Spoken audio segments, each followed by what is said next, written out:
오래 살기 동호회에 오신 것을 환영합니다. 안녕하세요. 오늘은 위와의 인터뷰로 시작하겠습니다. 위는 우리 몸에서 주로 어떤 역할을 하시나요? 저는 섭취된 음식물이 비워지고 에너지 충전이 필요할 때 배고픔 신호를 보냅니다. 따라서 음식물이 섭취되면 음식물의 강력한 산성인 위산과 단백질 분해 효소인 펩신을 분비하여 화학적으로 분해하고 음식물을 마치 반죽처럼 잘게 부수어 걸쭉한 상태의 미즙, 차임으로 만들어 십이지장으로 보내줍니다. 위에서는 음식물의 영양분을 흡수하지 않나요? 위에서는 알코올, 술, 일부 약물, 그리고 소량의 물과 같은 음료는 흡수하지만 영양분 흡수는 주로 소장에서 이루어집니다. 혹시 음식물에 섞여 들어온 병균, 독성 물질, 이물질 등은 어떻게 처리하시나요? 제가 분비하는 위산은 pH 1.5에서 3.5의 매우 강력한 산성 환경을 조성하여 대부분의 병균을 살균합니다. 일부 독성 물질의 경우 이산에 의해 화학적으로 분해되거나 불활성화될 수 있습니다.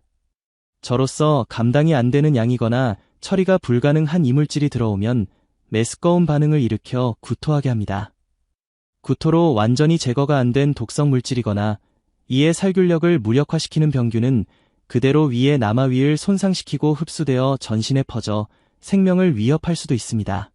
사람들이 흔히 소화가 안 된다 라고 말하는 것은 위, 기능에 문제가 있다는 의미인가요?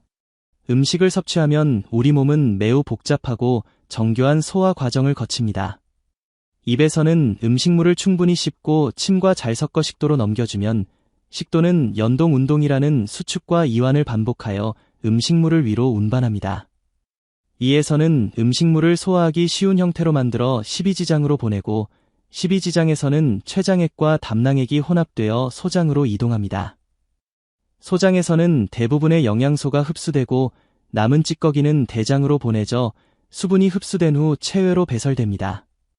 따라서 소화가 안 된다는 느낌은 이 어느 한 단계에서 문제가 발생했을 때 나타날 수 있는 증상입니다. 소화 불량의 원인이 반드시 위에만 있는 것은 아닙니다. 소화가 잘 되도록 위 건강을 지키려면 어떻게 해야 할까요? 신선한 음식을 섭취하는 것이 매우 중요합니다. 오랜 시간 보관되었거나 상하기 시작한 식재료 또는 오래된 음식은 영양가가 떨어지고 변질되었을 가능성이 높아 소화에 부담을 줄 수 있습니다. 신선한 음식은 어떻게 판단할 수 있나요? 단순히 눈으로 보이는 것만으로 신선도를 판단하기는 어렵습니다. 요즘 식품은 보기 좋게 만들기 위해 포장부터 시작하여 별의별 방법을 모두 동원합니다. 심지어 건강에는 도움이 안 되는 향료와 조미료를 첨가하여 신선한 식품으로 둔갑하지요. 식품을 선택할 때 식감보다는 향을 중시해야 합니다. 예를 들어 밥을 지을 때 은은한 향을 느낄 수 있는데 햅쌀과 묵은 쌀은 향 자체가 다릅니다. 묵은 쌀로 지은 밥은 햅쌀밥에 비해 향이 없거나 향기롭지 못합니다. 그리고 같은 쌀로 지은 밥이라도 햇밥과 묵은 밥은 향이 큰 차이가 있습니다. 그렇다면 신선도는 향으로만 판단해도 충분할까요? 동물의 행동을 관찰해보면 알 수 있습니다. 대부분의 동물들은 먹기 전에 먼저 냄새를 맡아봅니다. 우리도 마찬가지로 음식에서 재료 본연의 신선한 향을 느끼기 어렵고 조미료 향만 강하게 느껴진다면 신선하지 않거나 오래된 식재료가 사용되었을 가능성을 의심해봐야 합니다. 소화가 잘 되려면 신선한 음식 섭취 외에 또 다른 요소가 있을까요? 아주 중요한 질문입니다. 소화에 있어서 음식만큼이나 중요한 것이 바로 환경입니다. 1. 빚이 없어야 합니다. 빚은 이자, 할부금, 보험료 등 다양한 형태로 정신적인 부담을 주고 이는 소화 기능 저하로 이어질 수 있습니다. 이 세상에 공짜는 없다는 말을 명심하고 당장의 이익에 현혹되어 빚을 지는 것은 마치 모기에게 죽을 때까지 피를 빨아먹게 하는 것과 같습니다. 빚쟁이에게 진정한 자유는 없다는 것을 기억해야 합니다. 2. 함께하는 식사를 권장합니다. 혼자 먹는 것보다 가족이나 친구와 함께 즐겁게 식사하는 것이 소화에 도움이 됩니다. 함께 식사하는 과정에서 심리적인 안정감을 얻게 되고 이는 부교감 신경을 활성화하여 소화를 촉진합니다. 하지만 직장 회식과 같은 사회적인 단체 식사는 오히려 스트레스를 유발하여 혼밥보다도 소화에 좋지 않은 영향을 줄 수 있습니다. 3. 노동은 적게 하고 운동을 많이 해야 합니다. 과도한 정신적, 육체적 노동은 스트레스를 유발하여 소화 불량을 일으킬 수 있습니다. 결국 소화가 안 되는 주요 원인은 음식 자체보다는 정신적인 스트레스와 육체적인 피로와 같은 부담 때문이라고 볼 수 있겠군요.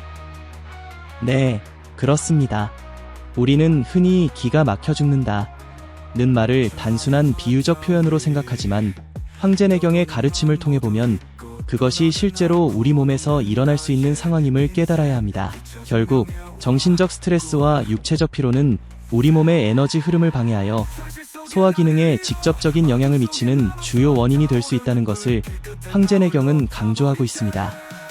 다음으로 소화장애가 의심된다면 전문의의 소견에 따라 적절한 치료를 받으시기를 권장합니다. 오늘도 오래 살기 동호회 채널을 찾아주시고 구독과 좋아요로 응원해주신 모든 분들께 진심으로 감사드립니다. 현재 제공되는 건강 정보를 바탕으로 오래 살기 동호회에서 함께 실천하는 기회도 마련되어 있습니다. 참여를 원하시는 분은 메일이나 댓글로 편하게 연락 주시기 바랍니다.